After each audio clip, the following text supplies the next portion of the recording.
She'alti from Baruch Chait from his Greek Jewish music album. How's everybody doing? It's great to be with you on a Thursday.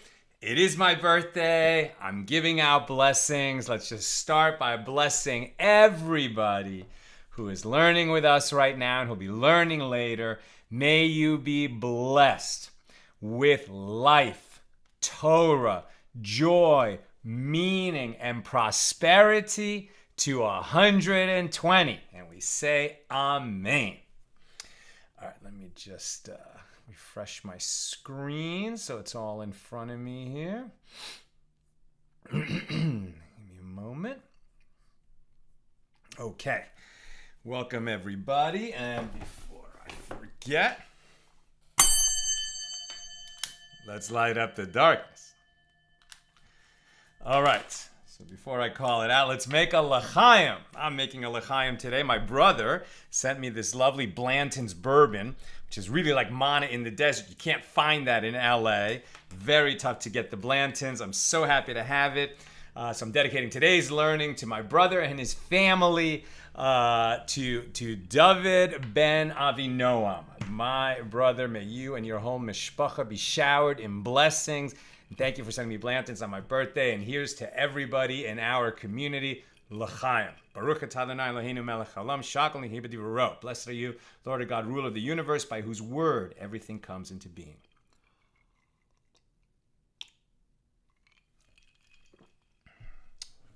Love the Blantons. Such a nice bourbon.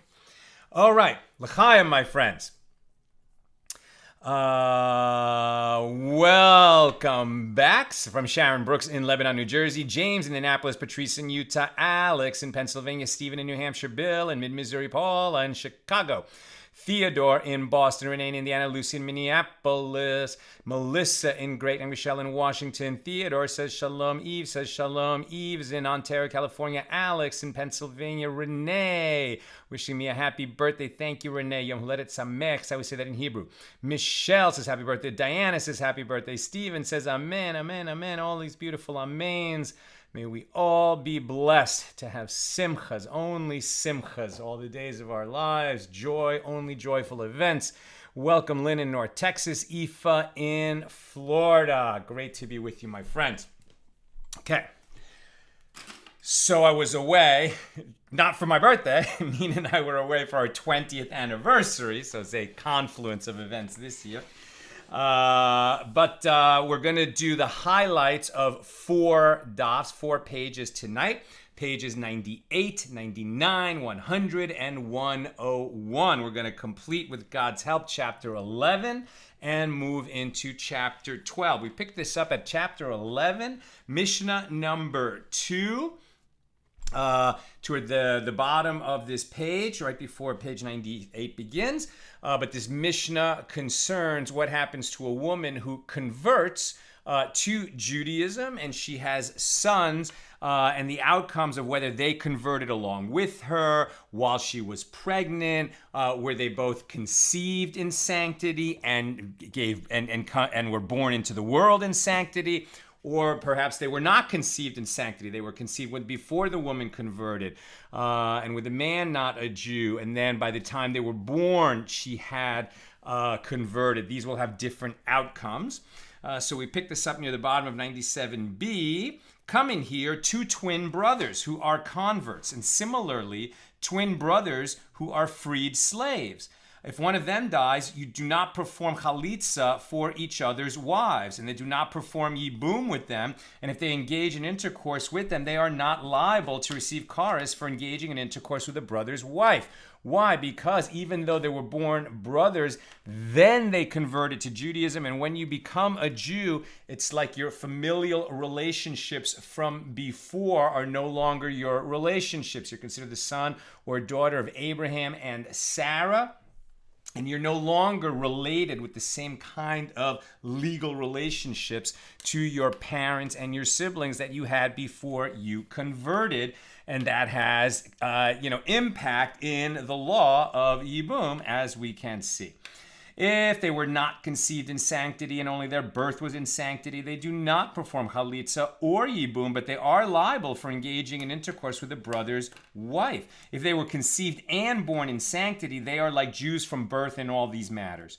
In any event, the Bryce is teaching that regular converts are not liable for engaging in intercourse with a brother's wife because it's no longer his brother. It can be inferred that while there is no liability by Torah law, by Torah law, they could marry his birth brother, but who didn't convert to Judaism when he did, and then that brother died. He can marry that man's wife because she's like a member of the public. It's not considered his brother. But that is by Torah law. The rabbis issue a rabbinic prohibition. Contrary to Rav Acha's opinion, they may be legally permitted to do that in terms of the laws of Yibum and Chalitza, but by rabbinic decree, they may not marry that brother's wife. The same is true that there is no prohibition either, and since the Baraisa wanted to teach in the latter clause that if they were born in sanctity, they are liable, it is also taught in the first clause that they are not liable. And for this reason, the Baraisa mentions only the absence of liability. So whether or not there's liability to bring a sin offering is a different question than whether the rabbis permitted it, and they would have perhaps a policy that because people might come to make a mistake, that the reason that this brother was permitted is because they weren't Jewish when this guy became a Jew, and the law is different, but people don't know that who are witnessing this from the outside. We skip a little ways down, 98a, where... come in here. As Ben Yassian said, when I went to the cities overseas, I found one convert who married the wife of his maternal half-brother. And I said to him, my son, who permitted this to you? And he said to me, well, there's a local woman and her 7 sons to whom this was permitted. On this very bench, Rabbi Kiva sat and said 2 statements. He said that a convert may marry the former wife of his maternal half-brother. And he said that the verse, and the word of the Lord came to Jonah a second time, saying in the book of Jonah, implies that the divine presence, the Shekhinah, spoke with him only twice, not more than that. A third time, the Shekhinah did not speak with Jonah. In any event, this Baraisa teaches that a convert may marry the wife of his maternal brother. What, is it not referring to the case where the convert's brother married her when he himself was already a convert? And the Gemara answers, no, the Baraisa is referring to a case where the brother married her while he was still a Gentile. And the Gemara asks, well, if so, what is the purpose of stating this law? It's obvious. And the Gemara answers, lest you say we should decree that marriage between a convert and the former wife of his brother is prohibited, even if the brother married her while he was still a Gentile, due to the prohibition against their marrying if the brother married her when he was already a convert, because people might not know when he became a convert, and to the outside it might look like the sages had permitted a brother to marry his brother's wife. They might decree against that particular arrangement, as it were.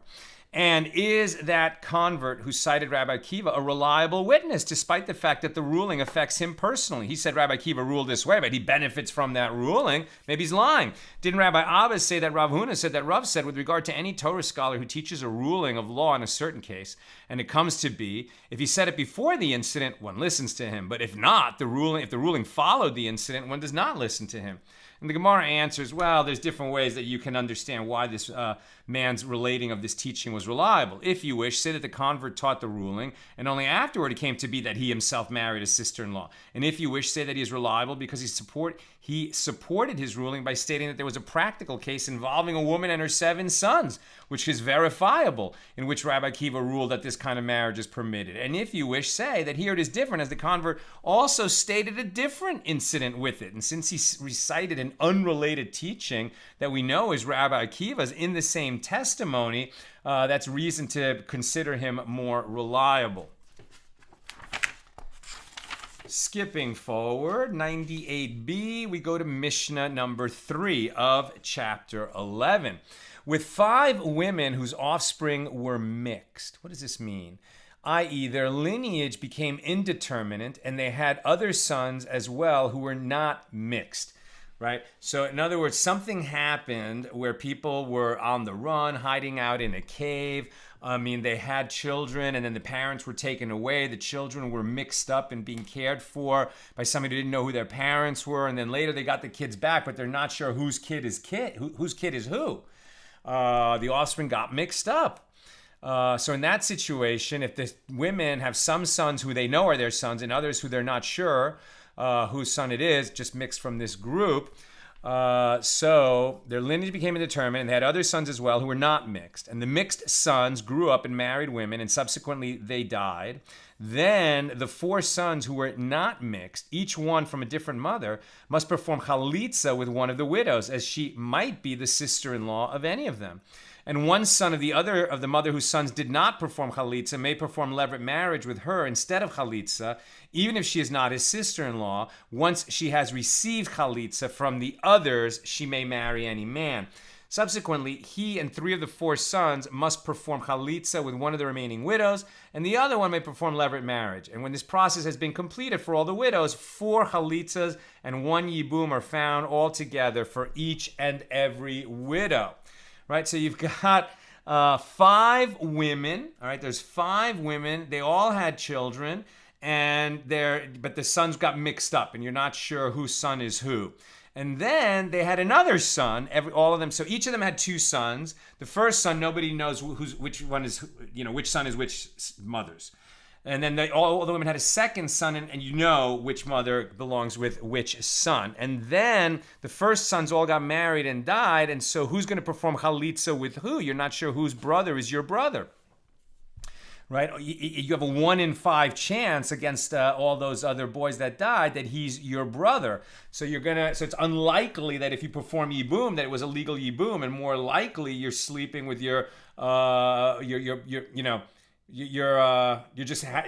with somebody who's not related to your brother, a woman that was not married to your brother, and so she's free to you after she has chalitza, so she can come out of that marriage. But one of them is actually the wife. So to promote the maximum possibility that one of these widows is going to end up with her brother-in-law in a proper yibum, after all the chalitzas have been performed, you marry one of them in a yibum and hope that one turns out to be the yibum. But if not, at least it's a woman who is free to marry because she had chalitza. That's the Mishnah, the Gemara. The Gemara infers from the Mishnah that chalitza specifically is performed first and afterward yibum. However, yibum, right? Yibum is a man dies, he hasn't had a child, he leaves a brother and a widow. The brother has an obligation to marry the widow, and their first child is considered the heir of the brother who died without having an inheritor. If he had children at the time that he dies, there is no yibum. You can only perform, there is no chalitza either. Chalitza is an alternative to yibum. You don't have to have a brother-in-law and a widow get married if they choose not to. They perform this ceremony called chalitza. And today when we get to chapter 12, we're finally going to start learning about chalitza itself and how it is done.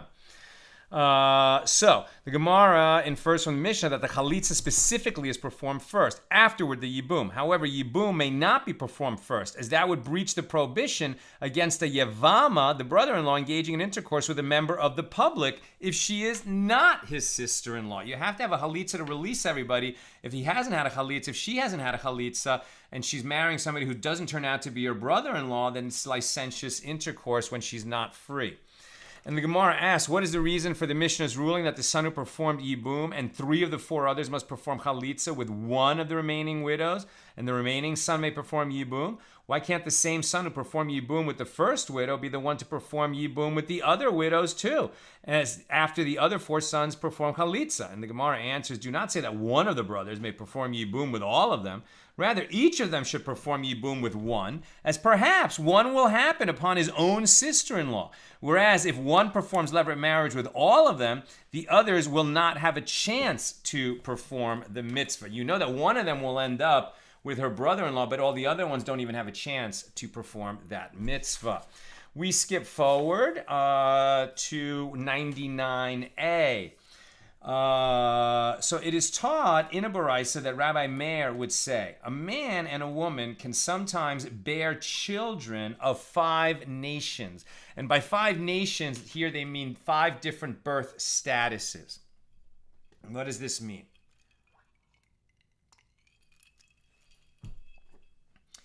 How so? If, this is ancient times when slavery was permitted, if a Jew bought a slave and a maidservant from the market, right, a male slave and a female slave, and the slave and the female slave had 2 children at the time, and one of these children converted to Judaism. So it is found that one child is a convert and the other is a Gentile, a non-Jew. If the master immersed the slave and the female slave for the sake of giving them the status of slaves, and they engaged in intercourse with each other, and they had a child, here there are 3 children in the family who are a convert, a Gentile, and a slave. If he freed the female slave, which renders her a female Jew, and her husband, the slave, engaged in intercourse with her, and they had another child, here they are a convert, a Gentile, a slave, and a mamzer. The offspring of a slave and a Jewish woman, according to Rabbi Meir, has the same status as the son born from an incestuous or adulterous relationship. That's why it's a mamzer, according to Rabbi Meir. If the master subsequently freed both the female slave and the slave and married them to each other, and they had another child, here there are a convert, a Gentile, a slave, a mamzer, and a regular Jew. The Gemara asks, what is the baraisa teaching us? And the Gemara answers, it is teaching us that if a Gentile or a slave engaged in intercourse with a Jewish woman, their offspring is a mamzer. No, that is not the law. That's Rabbi Meir's view. What is the halacha? What is the law? If a Gentile or a slave engage in intercourse with a mamzeret, a woman who is already a mamzer, the daughter of an illegal union, an incestuous or adulterous union of her parents, then the child of this mamzeret, this female mamzer, and who couples with a Gentile or a slave, their child is a mamzer. But if she has unflawed lineage, meaning if she's just a Jewish woman, the child is also unflawed, right? So the child of a Jewish woman and a Gentile or a slave or anyone takes the status of his mother, and so that child is a Jew and not a mamzer. The child is also unflawed lineage, whether or not she was married at the time that he was conceived. However, he is unfit to enter the priesthood. The sages taught, no, I'm going to skip that. Okay, and now we go to Mishnah number 4 here in chapter 11. With regard to a woman whose offspring was mixed with the offspring of her daughter-in-law, and their lineage was consequently indeterminate. The mixed sons matured and married women, and subsequently they died, and certain sons of the daughter-in-law performed chalitza with the wives, but not yibum. As with regard to each wife, it is uncertain whether she is his brother's wife, and therefore his Yevama, and it's uncertain whether she might be his father's brother's wife, who is forbidden to him. Right? So it's like, this family, and somehow the kids became mingled, and they're not sure who is the mother. That's the real thing. You never can be totally sure who the father is, as we've discussed in other cases, but you always know who the mother is. But here they're mixing it up so that you're not even sure who the mother is, and it could somehow happen, times of war, parents taken away, kids taken away, etc. However, the certain sons of the elder woman, i.e. the mother-in-law, they perform either chalitza or levirate, or yibum, as with regard to each wife. It is uncertain whether she is his brother's wife or his brother's son's wife. And the Mishnah is just going to go through a whole bunch of these kinds of mixings, and then who performs chalitza, who performs yibum, when having mixed up the lineage and you're not sure whose child is whose, how you're going to deal with that at the time that a potential yibum situation comes up. So I'm not going to read the rest of that Mishnah. It finishes on 99b, and now I'm going to read a Gemara in the middle of 99b. It is stated in the Mishnah that in the case of a priestess, that's the daughter of a priest, whose offspring was mixed with her slave's offspring, so they receive one share of teruma in the granary. Right? So why can she eat teruma? Because she's the daughter of a priest, and the household of a priest, his wife and daughters and sons, all eat teruma on his account. Right? Only priests can eat teruma. Priests and their household, priests and their slaves. The slave of a priest can eat teruma, something that the most gifted Torah scholar in the world who's not a priest cannot do. Right? So it is stated in the Mishnah that in the case of a priestess whose offspring was mixed with her maidservant's offspring, they receive one share of teruma in the granary. And the Gemara asks, isn't it obvious that they receive one share and no more? Rather, say that they receive a share as one, i.e. they receive a share at the granary only if they came together. And the Gemara comments, according to this modification, we have learned in the Mishnah ruling that is in accordance with the one who said that one may distribute teruma to a slave only if his master is with him, right? He must be the slave of a priest, and his master, the priest, is with him. As it is taught in a baraisa, one may distribute teruma to the slave of a priest, who is possibly a priest himself, only if his master is with him. This is the statement of Rabbi Yehuda.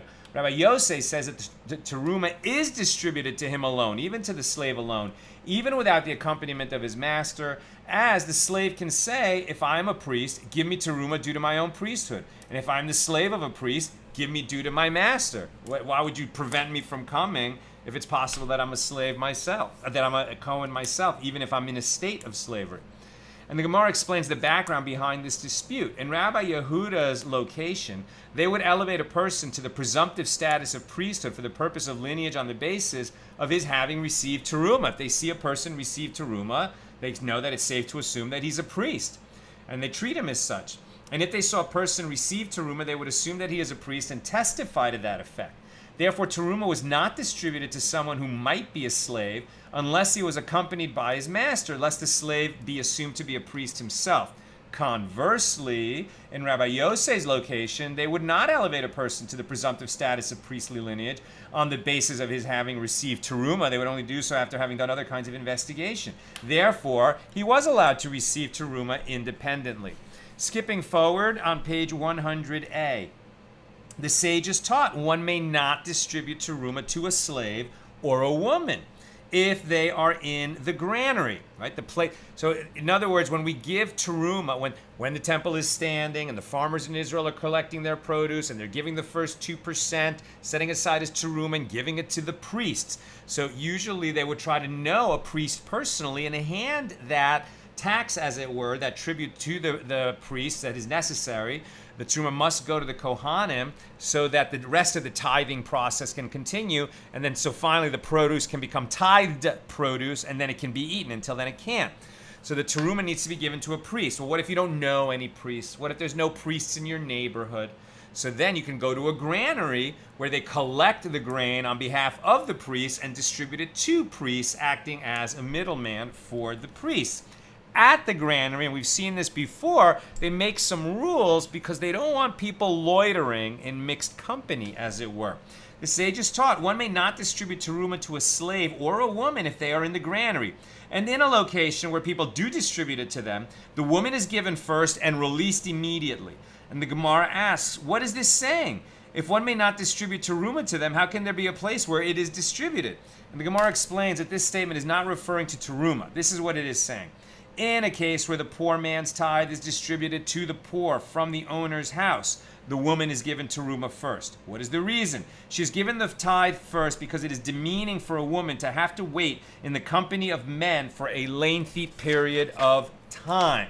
So whenever you see a woman forced to wait in the company of men, the holy thing to do is to let her go first so she can get her business done and get out of there.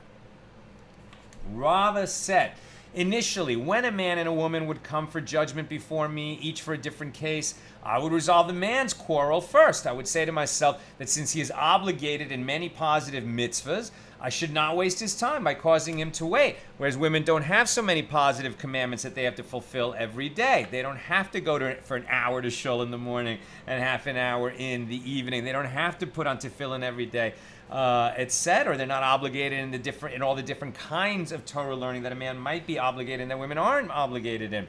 So he let the men go first. However, says Rava, since I heard this baraisa, I resolved the women's quarrels first. What is the reason?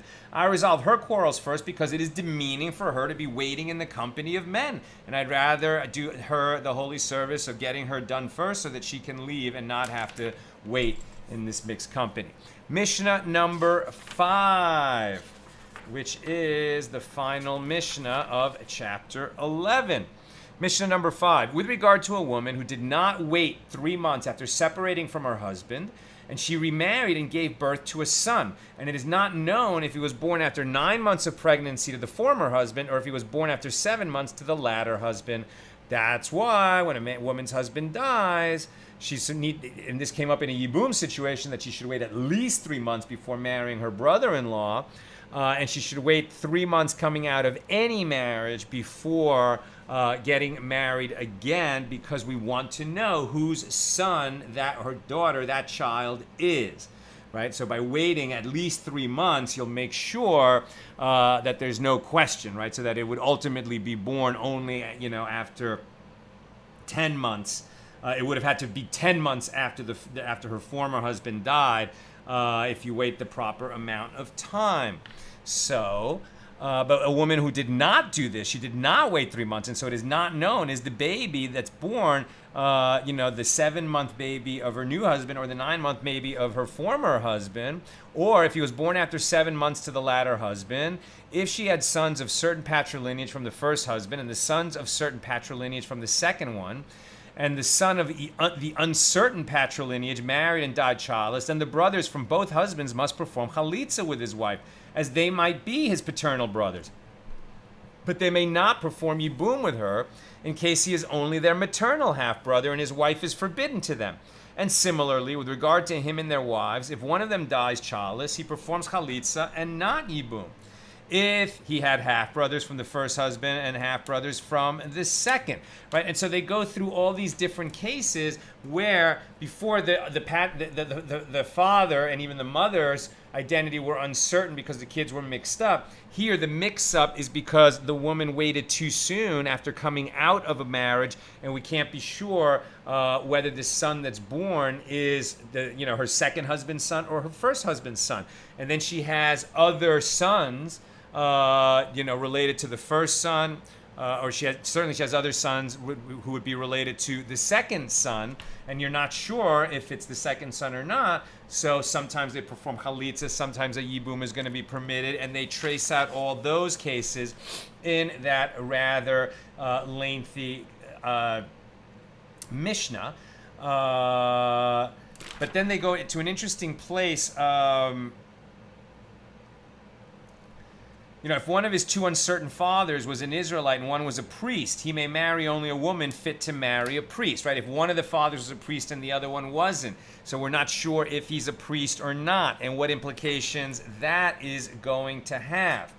And since we're not sure which is his father, he's exempt from capital punishment for striking and for cursing his father if he does it to both of them, right? Capital punishment is the punishment when you hit your father, right? If you punch your father, that's actually a capital offense, and even cursing your father is a very heavy offense. But if he's not your father, then, striking or cursing just some man is prohibited, but it's not at the same level as doing it to your father.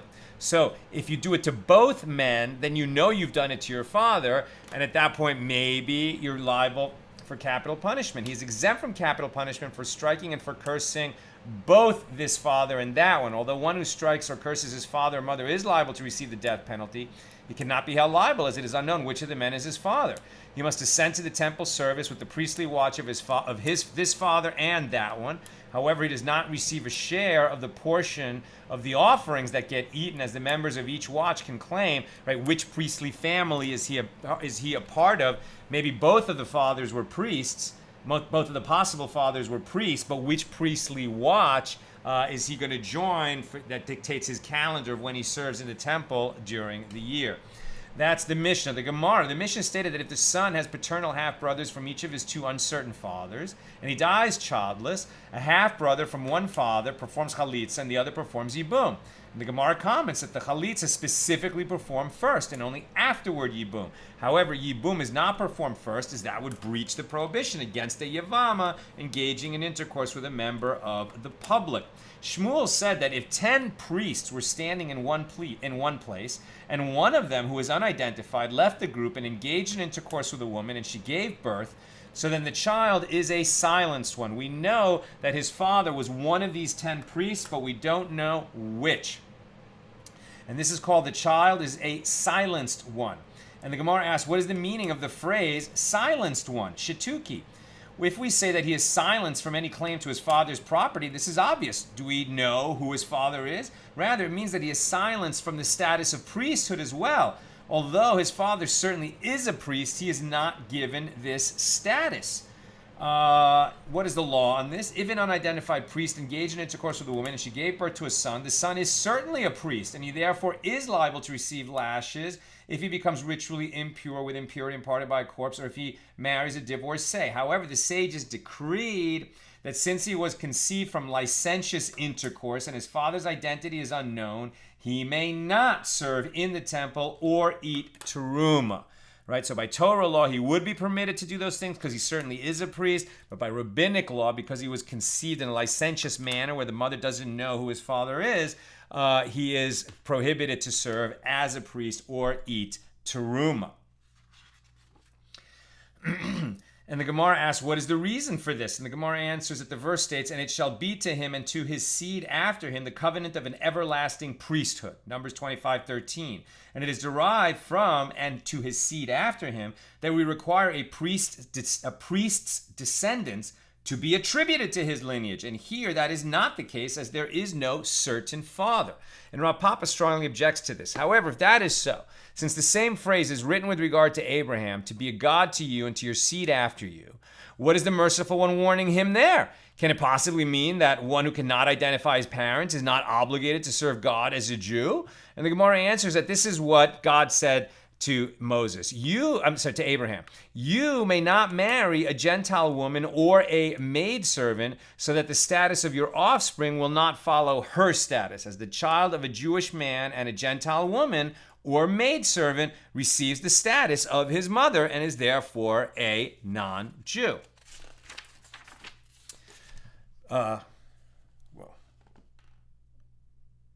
Whoops.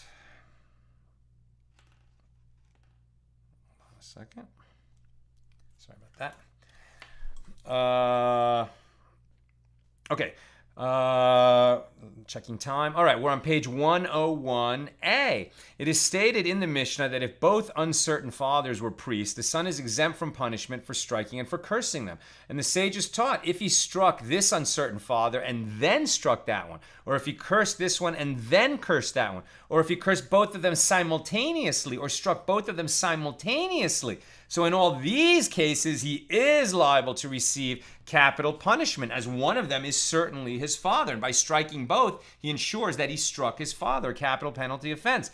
But Rabbi Yehuda says, although if he struck or cursed both of them simultaneously, he is liable. If he struck or cursed them one after the other, he is exempt, since at the moment he's doing it, it is unsure. It's a kind of Schrodinger's cat dilemma. And the Gemara asks, but isn't it taught in a Baraisa that Rabbi Yehuda says He is exempt even if he struck or cursed them simultaneously. And the Gemara answers, these are the opinions of two different rabbis, and they each express their opinion in accordance with that of Rabbi Yehuda. And the Gemara asks, what is the reasoning of the one who exempts the son from punishment, even for striking both possible fathers simultaneously? Rabbi Hanina said blessing is stated below, Leviticus 29, with regard to cursing parents, and blessing is stated above with regard to cursing God. Now, the sages use the word blessing in this situation as a euphemism for cursing, as it was their custom to avoid uncouth language describing especially Jews doing terrible things. So, just as the statement above in Exodus is referring to a curse that does not involve partnership, as God is one, so too the statement below in Leviticus is referring exclusively to the curse of a parent that does not involve partnership, i.e. when there is no doubt with regard to his identity. And striking is juxtaposed with cursing. And so just as one is not liable for cursing when it is unclear who his father is, the same applies to striking. All right. And that is going to conclude our journey through chapter 11. Now we move into chapter 12 here on page 101. We're about 3 weeks away from the end of the volume, which ends on page 122. Finally, here in chapter 12, we've been talking about chalitza, the alternative to yibum, this ceremony that's performed to release the yavam and the yavama. And now we're going to learn more about the particulars of the ceremony. But of course, we're not going to start by describing the ceremony clearly. We're going to start kind of in the middle of that body of law. Mishnah number 1, chapter 12. The mitzvah, the commandment of chalitza, the ritual through which the yavam frees the yavama of her levirate bonds, must be performed before 3 judges. And the ritual does not require the judges to be experts fit to adjudicate other matters, as even if all 3 are laymen, it is acceptable. If she performed chalitza while he was wearing a shoe made of soft leather that covers the whole foot, her chalitza is valid. But if she performed chalitza while he was wearing a soft shoe made of cloth, then her chalitza is not valid, as it is not considered a real shoe. If chalitza was performed while he was wearing a sandal, i.e. footwear made of hard leather, that has a heel, then it is valid. But if he performed with a sandal without a heel, it is invalid. If the leg of the yavam was amputated anywhere from the knee down, and she performed chalitza as he wore a shoe on the stump of his leg, it is a valid chalitza, right? She's going to remove the sandal from his foot publicly. So he needs a foot and he needs a shoe. And if it's a sandal, it has to be shoe-like enough to be considered valid for the ceremony. If, however, the leg was amputated anywhere from the knee and above, and she performed chalitza as he wore a shoe on the stump of his leg above the knee, it is invalid chalitza. If she performed chalitza while the man was wearing a sandal that did not belong to him, or a sandal made of wood, or on the left shoe, which was being worn on his right foot, then it is still a valid chalitza. If she performed chalitza as the man was wearing a shoe that was too large for him, but which he can still walk in, or a shoe that was too small, but that covered most of his foot, the chalitza is valid. Gemara. The Gemara asks, now that the Mishna says that even 3 laymen are qualified for chalitza, why do I need it to mention judges? It would be sufficient to say that the mitzvah requires 3 people. And the Gemara answers, this teaches us that we require 3 people who can at least dictate the verses read during the chalitza ritual to the participants, like judges, as they are not complete laymen in that they are literate. The judges have to be able to read. And the Gemara comments, we already learned this law in a baraisa, as the sages taught, the mitzvah of chalitza is performed before 3 individuals who know how to dictate the verses like judges. And Rabbi Yehuda says, chalitza must be performed before 5 individuals acting as judges rather than just 3. And the Gemara discusses the dispute as to how many individuals must be conducting the chalitza. What is the reason of the first rabbi who requires 3? As it is taught in a baraisa concerning chalitza, his yevama shall ascend to the gate of the elders. Deuteronomy 25:7. Now, since the minimum number of the plural term elders is 2, And since in order to prevent a paralyzing disagreement between an even number of judges, a court may not be composed of an even number of judges, one more must be added, so there must be 3. Therefore, there are 3 judges. And Rabbi Yehuda interprets the verse otherwise. For one verse states, and the elders of his city shall call him, indicating a minimum of 2 judges. And it says in the following verse, elders another time, indicating an additional 2 people. And once a court may not be composed of an even number of judges, you have to add 1 more. And that's why, according to Rabbi Yehuda, there are 5 judges. And the Gemara asks, and what does the first rabbi do with this second appearance of the word elders that Rabbi Yehuda says makes it should be 5 judges? What is the rabbi who says it's 3 is enough? How does he interpret the second use of the word elders? And the Gemara explains he requires it for allowing the inclusion of even 3 laymen, as opposed to Torah scholars, as presiding judges for chalitza.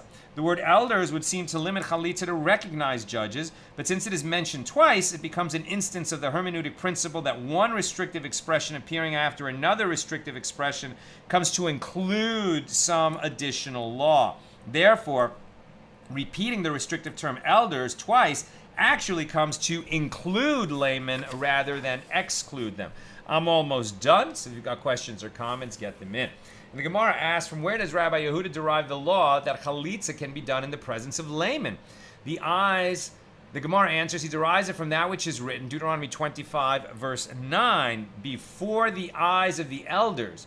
For the master said, before the eyes, the phrase before the eyes of, this excludes blind individuals from being judges conducting the chalitza. And since it was necessary to say before the eyes of to exclude blind individuals from being judges for this chalitza, learn from here that even laymen are qualified to be judges for chalitza. For if it enters your mind to say that we require expert judges who are fit to sit on the high court of the Sanhedrin, then why do I need to exclude blind individuals? For what, for that matter, can be derived from a baraisa that Rav Yosef taught, as Rav Yosef taught, just as the court must be clean in righteousness, as they are careful to judge others justly, and they are free from guilt and suspicion themselves. Likewise, a court must be clean of any physical blemish, with judges who are physically complete. Now, that might sound ableist and unfair, but according to the handicap, the challenge, the disability that we're talking about here, namely blindness, the metaphor that justice is blind is good, but we would not want a judge to be blind if we could help it, because he's not going to be able to see the evidence for himself. So in that sense, Rav Yosef's ruling that a judge cannot be blind makes a lot of sense. And this is as it is stated, you are entirely beautiful, my love, and there is no blemish in you. Song of Songs 4:7. If the elders conducting chalitza needed to be expert judges, there would be no reason to explicitly exclude the blind, as they are unfit to be judges in a regular court. Evidently, it is permitted for laymen to be judges for chalitza, and the only people who are excluded are those who are blind. And the Gemara asks, and the other sage, the first Tana, what does he do with the verse before the eyes of? And the Gemara answers, that verse comes for that which Rava taught. As Rava said, the judges must see the spittle that it exits from the mouth of the Yevama as part of the ceremony of chalitza. She has to spit as part of that ceremony. Removes the brother-in-law's shoe and then spits publicly and says those words, so is done to the man who will not build up the house of his brother. Right? It's meant to be a little bit embarrassing. I mean, we do it. It still happens. We do chalitza ceremonies when a man dies, leaving a widow and a brother and no child. And we don't really want to humiliate the brother. Chalitza is not really on, Yibum is not on the table for them. But the actual ceremony requires, the ritual requires that she say those words and spit and remove his shoe and spit. And they have to see her spit. Another reason a blind judge won't work. And the judges must see the spittle that exits from the mouth of the Yevama as part of the ceremony, as it is written. His Yevama shall approach him before the eyes of the elders and remove his shoe from on his foot and spit before him and respond and say, so shall it be done to the man who does not build his brother's house. And we are going to stop there. And we'll continue, God willing, tomorrow, Friday, at the regular Friday time, noon Pacific, with page 102. All right, let's check some questions on these 4 pages, 98 through 101.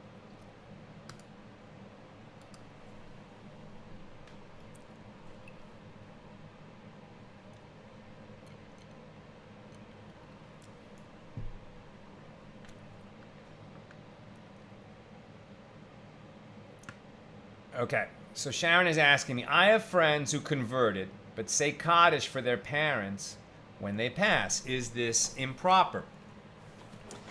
I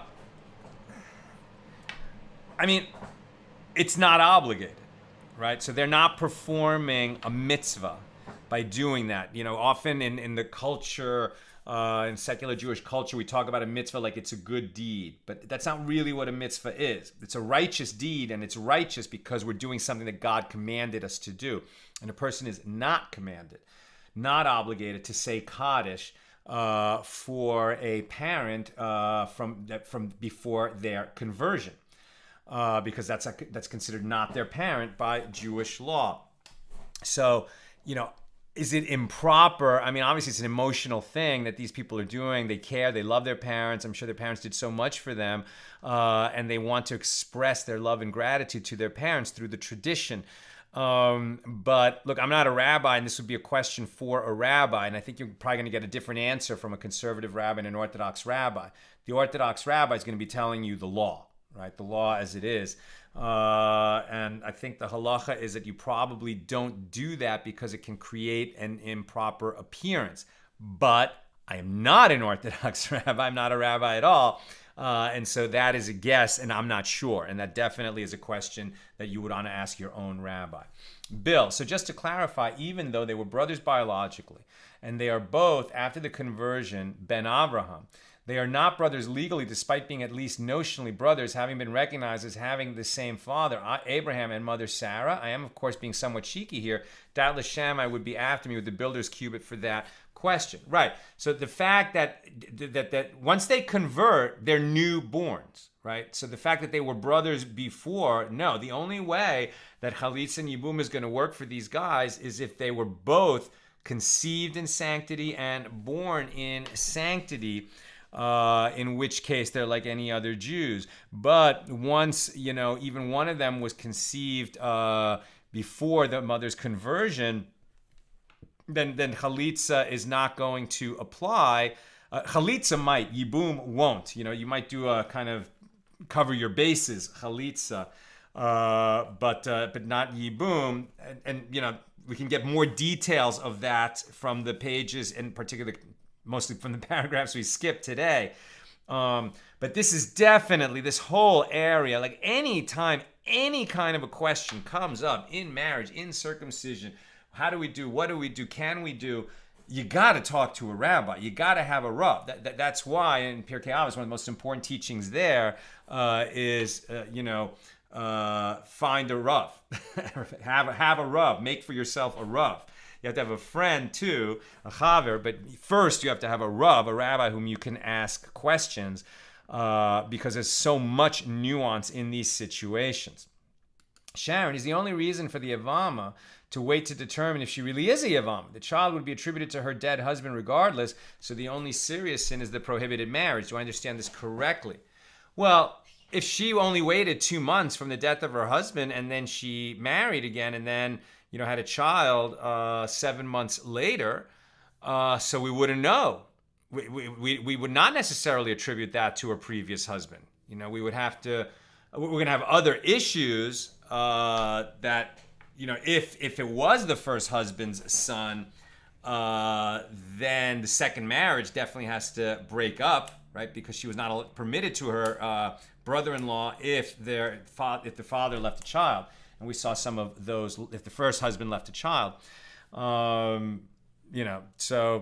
that presumption, so much of this is very real world. So often we talked about this is so, hypothetical and superliminal cases that never come up in the real world. But here the sensitivity that they're showing is the way people will talk about a family situation that happened. And, people want to just sum things up like they understand it. As soon as they hear something that sounds right to them, no matter how much scandal is associated with it, they'll stick to that story. And it can really be terribly harmful, terrifically harmful to people. And so they're trying to build a comfortable fence around the Torah in this sense, getting people to be really cautious and stringent with themselves in situations that could create questionable relationships for their children. And finally, Sharon, in the book of Ruth, they say only zakanim, elders, not judges, who hear the case of the redeemer who defers, kind of like chalitza. No. Right, and we see that definitely over time and in different locations, what it means to come before the elders at the gate and for what purpose. I mean, when they were talking there about coming before the elders, the sort of bigger case was, will you redeem the field, right, of Naomi's husband that's now going to be sold? And it should be redeemed by a kinsman so that it stays in as a tribal holding. And that is going to be ratified right before the elders. And now that's related, this chalitza question, not exactly with a brother, right? It's just a kinsman, cousin, father, maybe a brother with that other guy who decides to do chalitza. But it's not a perfect analog to our Yibum cases, what goes on in the book of Ruth. Okay, that's what I've got for us today.